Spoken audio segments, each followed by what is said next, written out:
Hello students, today we are again going to start our same topic of business studies, that is principle of management.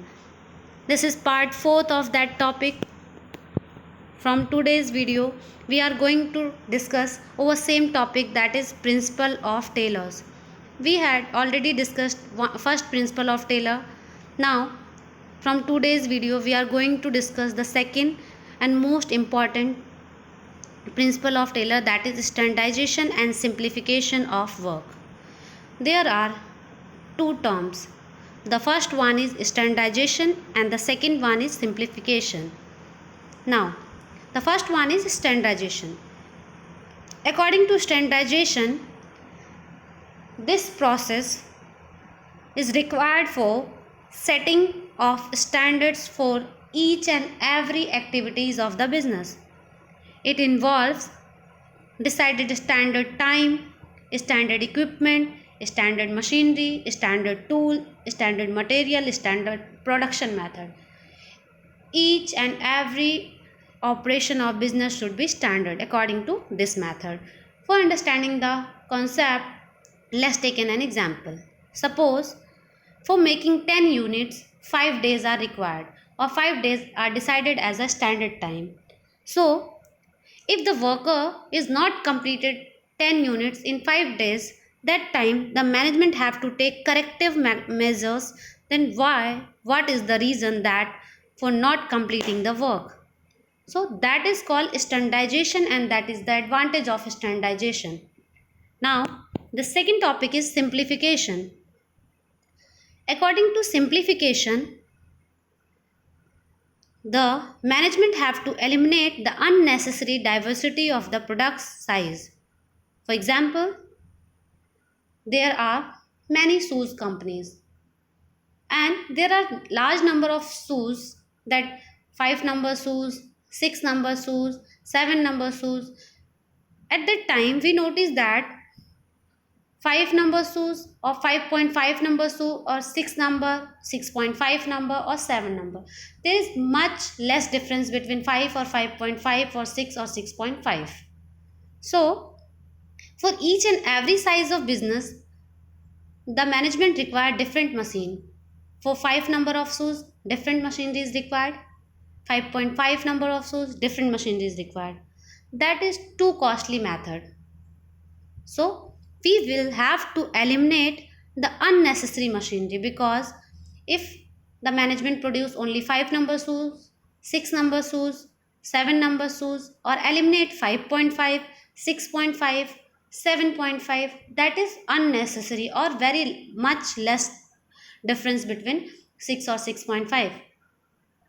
We always focus that if we also going as a consumer to a shop, that time we require 5 number of shoe.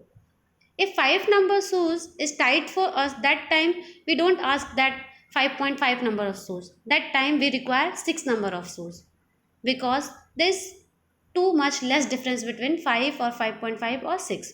So there is no necessary required 5.5. So with the help of this method, the management remove the unnecessary diversity of the product. Now, the next principle, that is work study. The work study classified into 4 major parts. Out of them, the first one is fatigue study. According to fatigue study, the following things can be included in the fatigue study. The first one is the frequency of rest interval.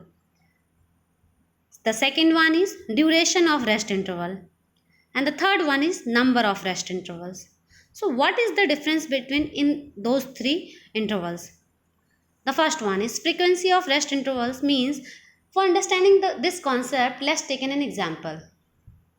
Suppose there are 2 workers in a company, and we know that for an average worker in 8 hours of work requires 1 hour of rest, and that rest interval refresh them the worker.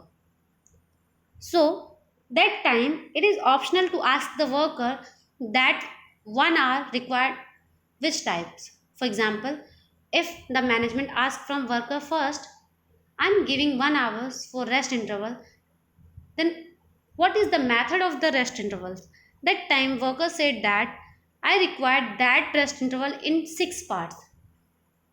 Every 1 hour I required 10 minutes. It means every 1 hour he required 10 minutes, every second hour he required 10 minutes, and after 6 hours he is getting his total rest interval, that is 1 hour. 10 minutes in 6, that is 10 into 6, that is 60 minutes, and total is 1 hour. And the second worker said that I require 30 minutes for each rest interval. So in every 4 hours he required 30 minutes. So that is depend on the worker. There are two type of worker. One worker require continuously rest intervals and after 1 hour, and the other worker continuously work for 4 hours. That time he require rest interval for long period, and he taking as a rest interval more than the 1 hour. That is called fatigue study. So with the help of this method we will know that in how many hours our worker feel refreshed. That is the advantage of fatigue study. Now let's take another example of that method. If there are 3 shifts of work in a company, the first shift starts from morning 4 a.m. to afternoon 12 a.m. afternoon 12. The second shift starts from the 12 p.m. afternoon to night 8 o'clock. And the third shift starts from at 8 o'clock to morning 4 o'clock. That time, it is the responsibility of every management to hire the assigned work first and third shift that given, and second should remain vacant for the rest interval, because continuously 16 hours the workers does not work continuously efficient manner or effective manner. That it is the responsibility of every management to assign the work in first shift or third shift and remain vacant for the second interval. That is the another example of fatigue study. Second one is, now the second method of work study is method study. According to this principle, the method or technique should be adopted to find out the best production method. For example, there are two production methods. First one is labor intensive technique and the second one is machine intensive technique. So it is the responsibility of every management to check each and every technique, that which technique is better than the other one. And after a depth analysis, the management find out that the effective and efficient technique minimize the cost or maximize overproduction. That method can be adopted by the management. That is called method study. Now, the third topic of work study is time study. According to time study, the standard time is required to perform a job, and standard time is required for standard target for workers, or standard time is also required to perform a job. So there are 4 categories for standardization and categorize the workers in efficient and inefficient. We have to decide that time according to efficient or inefficient worker. For example, if our desire is to score more than 90% in class 12th, so there are two types of student. The first one is more efficient student and the second one is less efficient student. So we decide that for getting 90%, the efficient student require 5 hours of study daily for getting more than 90% marks in 12th class. But for less efficient student, they require 8 hours of study for getting 90% or more than 90% marks in 12th class. So that is depend on their efficiency level. And according to this, we have to decide the standard time, and that standard time also decide their standard work, that is time study. Now the last one of work study is motion study. According to this, There are four categories of motion study. The first one is to determine the movement of workers when they are performing the job.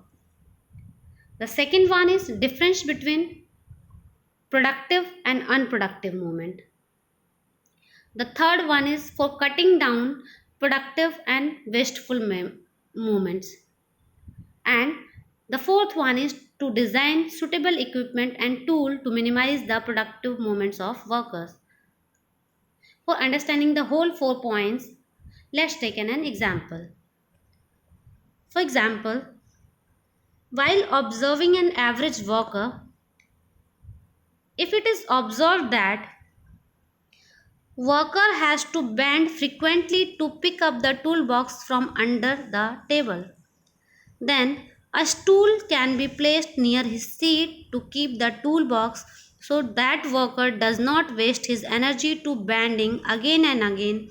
Same energy he can use for improving his production capacity or efficiency level.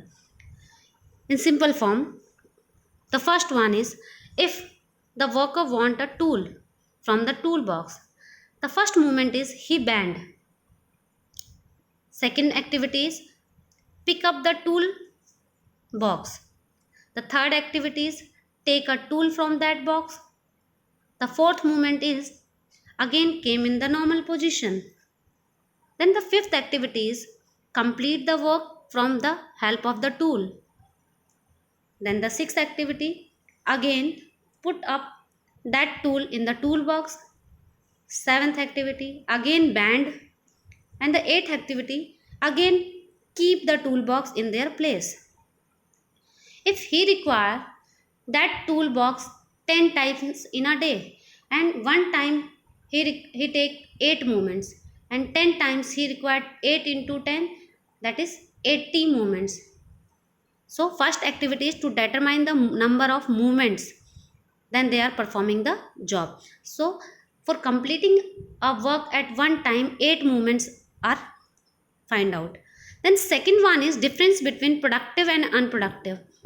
For taking a tool, the worker bend, that is unproductive. It is not useful for anything. The second activity, pick up the toolbox, then take a tool. And the fourth one again come in the normal position, then it is again an unproductive activity.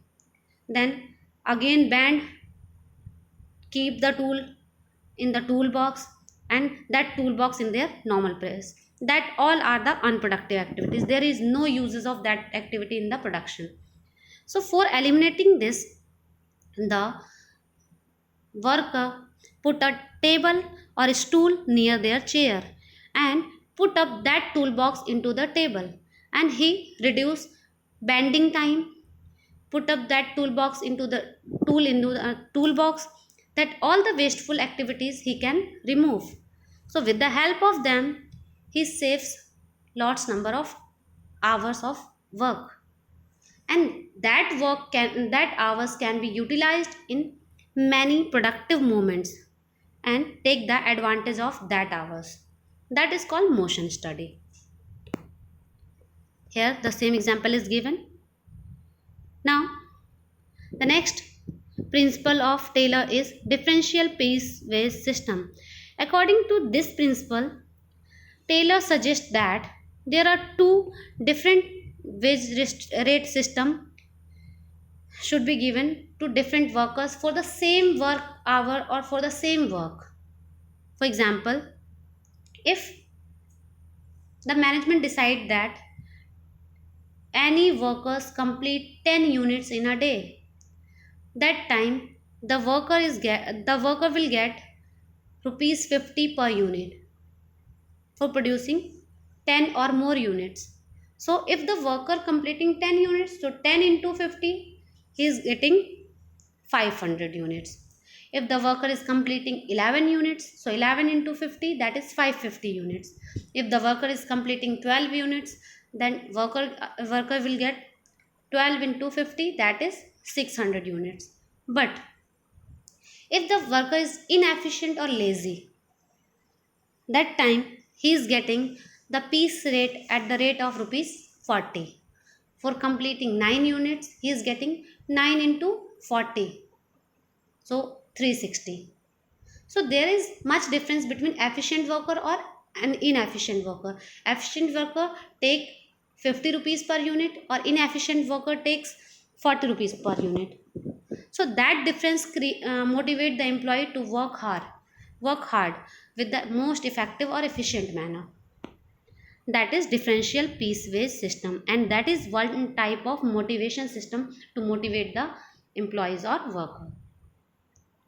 Now, that is the last principle of Taylor, that is mental revolution. According to this principle, the worker and management, there are two categories in every organization, and they have different mental attitudes for each other. The worker always think that he is doing much work as compared to their salary, and the management always feels that the workers is value for nothing. So that time many problem or conflicts arises in between management and workers. So there is need of change in mental attitudes of workers and management towards each other.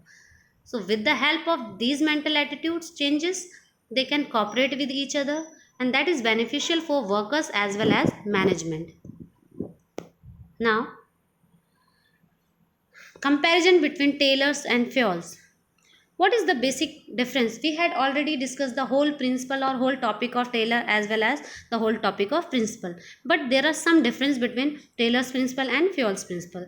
The first difference is according to concern, Taylor's techniques and principle are concerned with workers' efficiency. It means it is for lower grades. It is for third level, or it is for the lower level or lower department. And the Fioll's principle are for upper or top level. There are three levels. We had already discussed that: top level, middle level, or lower level. So in according to concern, the Taylor's principle is for lower level, or Fioll's principle for upper level. The second point is Taylor's principle according to level. Taylor started his studies and approach from lowest level, and Fioll started his studies from the highest level. The same point is given. And the third one is emphasizes. According to emphasizes, Taylor focused on standardization of work, and according to Fioll, Fioll focused on function of managers. Now, the fourth point is according to focus, Taylor led to focus on eliminating the wasteful movements, and Fioll's focus on development of principles. Major contribution, Taylor focused on scientific principle, while the Fioll's principle on management principle. The next one is personality. Taylor developed as a personality of science and become scientist and became famous as a father of science management. Fioll developed as a personality of researcher and practitioner, and he became the father of general management. One principle of Fioll or Taylor both had given that unity of command.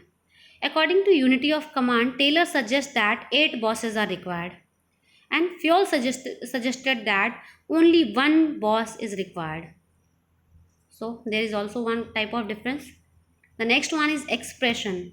Taylor's techniques are expressed as scientific management, while the Fioll's techniques are expressed as general theory of management. So the principle of Taylor is also known with the name of scientific management, and the Fioll's principle are the known with the name of general theory of administration.